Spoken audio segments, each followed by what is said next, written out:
Mes chers collègues, merci.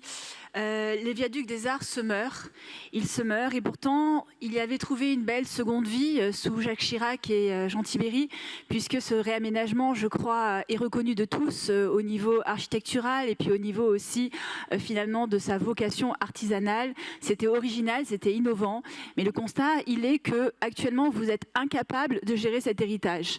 Les artisans souffrent beaucoup. 6 locaux sont vacants actuellement, 3 vont bientôt le devenir. Et sans compter que psychologiquement les artisans sont à bout de souffle. Il n'y a rien d'étonnant parce que 3 000 € de loyer mensuel, c'est énorme pour un artisan. On vous entend souvent dire que vous êtes pour l'artisanat, que vous voulez soutenir les artisans à Paris, mais là on a un contre-exemple puisqu'il n'y a pas très longtemps vous avez voté en cet hémicycle un nouveau bail emphytéotique avec la SEM Paris Commerce qui fixait des loyers énormément élevés, qui demandait aussi le remboursement des taxes foncières alors que précédemment ce n'était pas le cas. Donc toute cette délibération que vous avez votée avec ces conditions font qu'aujourd'hui on retrouve le viaduc des Arts dans cet état. Donc en fait ce que nous vous demandons c'est de prendre en compte cette configuration parce que 3 000 € pour un chiffre c'est quasiment le chiffre d'affaires des artisans. Donc en fait tout leur chiffre d'affaires va directement dans le loyer. Ils n'ont pas de quoi payer leurs charges, ils n'ont pas besoin de se verser un salaire. Donc ce que nous vous demandons par ce vœu c'est de reconsidérer déjà la délibération que vous avez votée dans le cadre de cet hémicycle et puis aussi de les aider, que ce soit par des subventions, que ce soit par un accompagnement pour faire en sorte que les artisans puissent rester, puissent travailler dans des conditions sereines. Je vous remercie.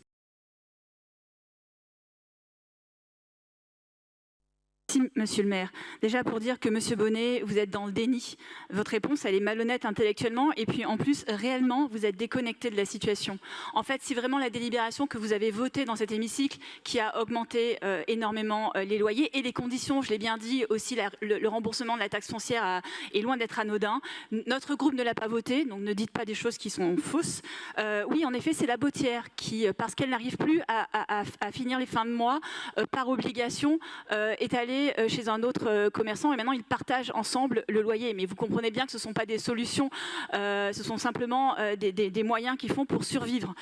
Donc en effet, nous voterons positivement votre vœu parce que si vous avez émis un vœu, c'est justement un vœu bis. Alors déjà, c'est parce que vous n'êtes pas capable de voter le nôtre, c'est vrai que voter l'opposition, c'est tellement compliqué, mais surtout c'est parce que vous êtes mal sur ce sujet.